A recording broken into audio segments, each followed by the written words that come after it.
नमस्कार दोस्तों, स्वागत है आपका आज के मुख्य समाचार में, जिसमें सबसे पहली और बड़ी खबर में आपको बताएंगे कि स्वामी प्रसाद मौर्य के खिलाफ पथराव मामले में नया मोड़। भाजपा सांसद संघमित्रा समेत 30 नामजद। दूसरी बड़ी खबर में आपको बताएंगे कि मोदी के गढ़ में गरजेंगी ममता बनर्जी। बनारस में अखिलेश संघ किया मेगा शो। क्या है पूरा प्रोग्राम, आपको बताएंगे दोस्तों। तीसरी बड़ी खबर में जिक्र होगा कि शुरुआती रुझान में टीएमसी ने जीती 55 सीटें, बीजेपी और लेफ्ट का खाता तक नहीं खुला। और चौथी बड़ी खबर में आपको बताएंगे कि कानपुर में सुरक्षा के बावजूद स्ट्रांग रूम में घुसा युवक, सपा प्रत्याशी ने लगाया ईवीएम में छेड़छाड़ का आरोप। और इसी के साथ पांचवी बड़ी खबर में जिक्र होगा कि भाजपा पर जमकर बरसे बिहार सरकार के मंत्री मुकेश साह ने कहा यूपी में इस बार मिलेगा मुंह तोड़ जवाब। दोस्तों, हर एक खबर की गहराई में है कि उत्तर प्रदेश के चुनाव में भाजपा की जा रही है सरकार और बदल जाएगी सरकार। तो दोस्तों, वीडियो लाइक करके समर्थन दर्ज कराइए, कमेंट में बताइए किसकी बनेगी सरकार। और अगर चैनल पर नए हैं तो लाल बटन को दबा के चैनल को सब्सक्राइब कीजिए, घंटी बजाइए और ज्यादा लोगों तक वीडियो शेयर कीजिए। रुक करते हैं सबसे पहली और बड़ी खबर की तरफ। स्वामी प्रसाद मौर्य के काफिले पर पथराव मामले में नया मोड़। भाजपा सांसद संघमित्रा समेत 30 हो गए नामजद। जी हां दोस्तों, फाजिल नगर विधानसभा क्षेत्र के गांव चाफ के खलवा टोल में भाजपा व सपा कार्यकर्ताओं के बीच हुए पथराव के मामले में विशनपुरा पुलिस ने देर रात दोनों पक्षों की तहरीर पर मुकदमा पंजीकृत कर लिया।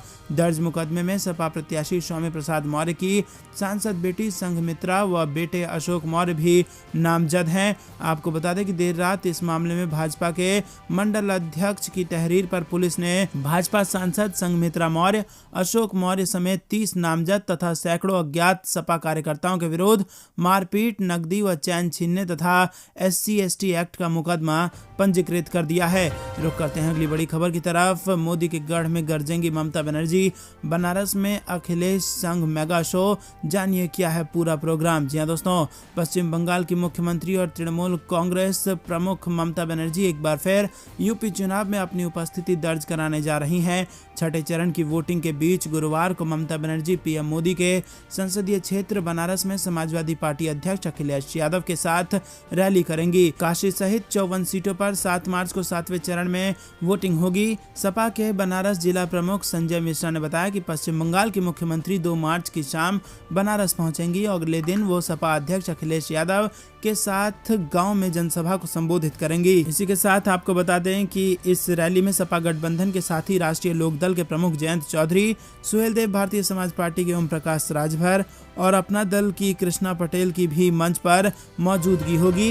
रुक करते हैं अगली बड़ी खबर की तरफ। शुरुआती रुझान में टीएमसी ने जीती 55 सीटें, बीजेपी लेफ्ट का नहीं। दोस्तों, पश्चिम बंगाल की 108 नगर पालिकाओं पर हुए चुनाव के आज नतीजे आने शुरू हो गए और तमाम तरह के आरोप प्रत्यारोप के बीच वोटों का पिटारा खोल दिया गया और 8160 प्रत्याशियों की किस्मत तय होने जा रही है। इस बार चुनावी मैदान में तृणमूल के 2258, बीजेपी के 2021, माकपा के 1588 और कांग्रेस के 965 उम्मीदवार मैदान में हैं।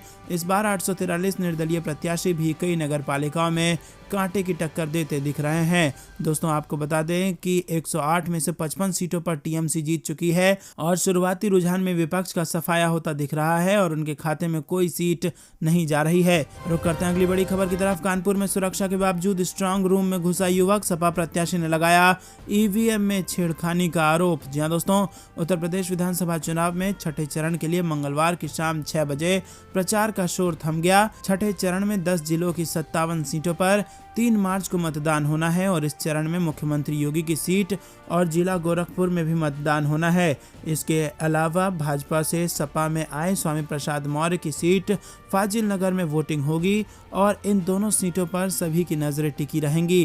पहले 5 चरण का मतदान पूरा हो चुका है और उम्मीदवार की किस्मत ईवीएम में कैद हो चुकी है। आपको बता दें कि समाजवादी पार्टी ईवीएम के छेड़छाड़ का आरोप लगातार लगा रही है। वहीं कानपुर की बिल्हौर से सपा प्रत्याशी रचना सिंह ने ईवीएम से छेड़छाड़ का आरोप लगाया है। उन्होंने सोशल मीडिया पर एक पोस्ट में सीसीटीवी फुटेज शेयर किया जिसमें दिखाई दे रहा है कि स्ट्रांग रूम के बाहर सुरक्षा में जवान तैनात हैं, लेकिन एक युवक बार बार स्ट्रांग रूम के अंदर जा रहा है।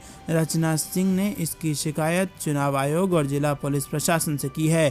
बता दें कि सपा अध्यक्ष अखिलेश यादव ने एक दिन पहले ईवीएम की सुरक्षा बढ़ाने के लिए सपा गठबंधन के प्रत्याशियों और कार्यकर्ताओं से अपील की थी। सोशल मीडिया पर एक पोस्ट शेयर कर अखिलेश यादव ने लिखा कि लखनऊ में सभी के लिए प्रतिबंधित ईवीएम स्ट्रांग रूम में एक सरकारी अधिकारी के घुसने का प्रयास बेहद गंभीर मामला है। सपा गठबंधन के सभी प्रत्याशियों, पदाधिकारियों और कार्यकर्ताओं से अपील है कि वो सभी जगह ईवीएम स्ट्रांग रूम की निगरानी बढ़ा दें। जब तक गिनवाई नहीं तब तक ढिलाई नहीं। रुक करते हैं अगली बड़ी खबर की तरफ। भाजपा पर जमकर बरसे बिहार के मंत्री मुकेश साहनी, कहा यूपी में इस बार मिलेगा मुंह तोड़ जवाब। जी हां दोस्तों, विकासशील इंसान पार्टी के संस्थापक और मंत्री मुकेश साहनी ने मंगलवार को उत्तर प्रदेश विधानसभा चुनाव को लेकर एक साथ कई चुनावी सभाएं की और पार्टी प्रत्याशियों के लिए वोट मांगे। इस दौरान अपनी एक सभा में उन्होंने कहा कि इस चुनाव भी यदि हम अपना अधिकार नहीं ले सकते तो आने वाली पीढ़ी हमें माफ नहीं करेगी। खड्डा के प्रत्याशी ओम प्रकाश निषाद तथा जंत्री के समर्थन में आयोजित चुनावी जनसभा को संबोधित करते हुए साहनी ने कहा कि ये चुनाव केवल राजनीतिक लड़ाई नहीं, अधिकार लेने की लड़ाई है। मुकेश साहनी ने कहा कि समय आ गया है कि जिन्होंने हमें अपने अधिकार से वंचित रखा है उनसे हिसाब बराबर किया जाए। उन्होंने कहा कि भाजपा के लोग निषाद समाज को डराते आए हैं, धमकी देते आए हैं कि वोट नहीं दिया तो घरों पर बुलडोजर चलवा देंगे, लेकिन इस बार भाजपा को निषाद समाज मुंह तोड़ जवाब देगा। निषाद समाज का एक भी वोट भाजपा को नहीं मिलेगा। और साहनी ने कहा कि हम लोगों के कारण ही कोई भी राजनीतिक दल राज्य या केंद्र की सत्ता पर बैठता है, पर सत्ता में पहुंचते ही वो हमें भूल जाता है। उन्होंने कहा कि यूपी का ये चुनाव मल्लाह जाति को गौरव दिलाने वाला चुनाव है। पार्टी के राष्ट्रीय प्रवक्ता देव ज्योति ने कहा कि मुकेश साहनी जी लगातार उत्तर प्रदेश का दौरा कर निषाद समाज को जागरूक कर रहे हैं। दोस्तों, रुक करते हैं अगली बड़ी खबर की तरफ। बलिया के नौजवानों, बताओ नौकरी कहां है? अखिलेश यादव ने सवाल कर बीजेपी पर बोला हमला। किसानों के मुद्दे पर केंद्र को घेरा। जी हां दोस्तों, समाजवादी पार्टी के अध्यक्ष अखिलेश यादव ने मंगलवार को भारतीय जनता पार्टी पर बड़ा हमला बोलते हुए बलिया में किसानों और नौजवानों से सवाल पूछा। उन्होंने पूछा कि किसकी आमदनी दूनी हुई और किसको रोजगार मिला। कहा कि भाजपा के लोगों ने किसानों की आय दोगुनी हो जाएगी ये कहा था। यहाँ पर हमें बुजुर्ग दिखाई दे रहे हैं, किसान दिखाई दे रहे हैं। किसी किसान की आय दुगनी हो तो आप बता दो। यहाँ बैठे नौजवान बताएं कि क्या आपको रोजगार मिल गया। सपा अध्यक्ष ने कहा कि 5 साल से योगी सरकार है, आप बताइए कि आपसे जो वादा किया गया था वो पूरा हुआ कि नहीं हुआ। समाजवादी पार्टी के राष्ट्रीय अध्यक्ष अखिलेश यादव ने बलिया जिले के बांसडीह और फेफना में चुनावी सभा को संबोधित करते हुए कहा कि यहाँ के लोग जानते हैं कि भाजपा वालों ने उन्हें कितनी बार धोखा दिया है। कहा कि इतना धोखा दिया है कि ये चुनाव छलिया बनाम बलिया दिखाई दे रहा है। और इसी के साथ कहा कि ये चुनाव लोकतंत्र और संविधान बचाने का चुनाव है। दोस्तों, रुक करते हैं अगली बड़ी खबर की तरफ। बीजेपी नेता की विवादित पोस्ट पर मचा बवाल। समुदाय विशेष के खिलाफ टिप्पणी करने पर केस हुआ दर्ज। जी हां दोस्तों, यूपी विधानसभा चुनाव 2022 के बीच पुलिस लगातार सोशल मीडिया पर नजर बनाए हुए है और इसके चलते किसी भी समुदाय विशेष के खिलाफ की जाने वाली पोस्ट पर न सिर्फ तत्काल रोक लगा दी जाती है बल्कि आरोपी के खिलाफ उचित कार्रवाई भी की जाती है। ताजा मामला मुजफ्फरनगर के जानसठ में भाजपा नेता की एक पोस्ट का है जिसमें समुदाय विशेष को लेकर आपत्तिजनक बात कही गई है। दरअसल भारतीय जनता पार्टी के पूर्व जिला अध्यक्ष डॉक्टर सतीश खटीक की आपत्तिजनक पोस्ट को लेकर इलाके में विवाद की स्थिति बन गई।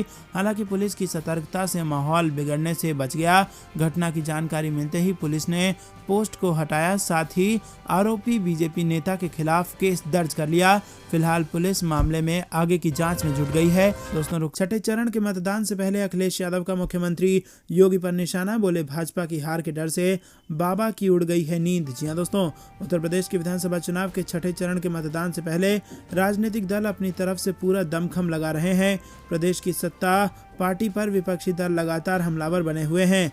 यूपी के पूर्व मुख्यमंत्री और समाजवादी पार्टी के राष्ट्रीय अध्यक्ष अखिलेश यादव ने कहा कि जनता को छलने वाली पार्टी भाजपा का इस बार बलिया में खाता तक नहीं खुलेगा। समाजवादी पार्टी के मुखिया अखिलेश यादव इस छठे चरण के अंतिम दिन बलिया में अपने पार्टी के प्रत्याशियों के प्रचार करने पहुंचे थे। उन्होंने कहा कि बलिया ने हमेशा देश को नई दिशा देने का काम किया है और इस बार के चुनाव में भी बलिया इतिहास कायम करने जा रहा है। अखिलेश यादव ने कहा कि जनता जनता को छलने वाली पार्टी भाजपा का बलिया में खाता नहीं खुलने जा रहा। अखिलेश यादव ने कहा कि अगर समाजवादी पार्टी की सरकार बनती है तो अगले 5 वर्षों तक मुफ्त राशन देंगे। इसके लिए हमने अभी से तैयारी कर ली है। भाजपा की हार के डर से बाबा की नींद उड़ गई है। जनता उनको बाय बाय कर चुकी है। भाजपा की गर्मी निकल गई है और उनके नेता भी निराश हो गए हैं। दोस्तों, रुक करते हैं अगली बड़ी खबर की तरफ। स्वामी प्रसाद मौर्य के काफिले पर हमले के बाद बोले अखिलेश यादव, जनता देगी इसका जवाब। जी हाँ दोस्तों, आपको बता दें समाजवादी पार्टी के राष्ट्रीय अध्यक्ष अखिलेश यादव ने उत्तर प्रदेश स्थित कुशीनगर में स्वामी प्रसाद मौर्य के काफिले पर हुए हमले के बाद प्रतिक्रिया दी है। अखिलेश यादव ने इस मामले पर भारतीय जनता पार्टी पर भी निशाना साधा है। पूर्व सीएम ने ट्वीट कर कहा कि स्वामी प्रसाद मौर्य जी पर हुआ हमला हारते हुए लोगों की अति निंदनीय हरकत है। यह हमला सपा गठबंधन के हर दल के कार्यकर्ता व उनके नेताओं के ऊपर किए गए हमले के समान है और सब मिलकर इसका जवाब बाकी 2 चरणों में भाजपा को 0 करके देंगे। किसी कार्रवाई की अपेक्षा ही बेईमानी है। वहीं स्वामी प्रसाद मौर्य ने आरोप लगाया है कि इस प्रकार का कृत्य भाजपा सरकार के संरक्षण में हो रहा है। यह हमला स्वामी प्रसाद मौर्य के काफिले पर नहीं, लोकतंत्र की हत्या करने के लिए किया गया है। स्वामी प्रसाद मौर्य ने एक ट्वीट में लिखा कि निर्धारित रूट पर रोड शो करते वक्त भाजपा के गिरोह बंद लोगों द्वारा मेरे ऊपर काफिले में चल रही गाड़ियों को बुरी तरह से तोड़फोड़ व कार्यकर्ताओं पर जानलेवा हमला करना भाजपा की हताशा की प्रतीक है। मैं घोर निंदा करता हूं। लोकतंत्र को लाठी डंडे, कट्टे व हिंसा से कमजोर नहीं किया जा सकता।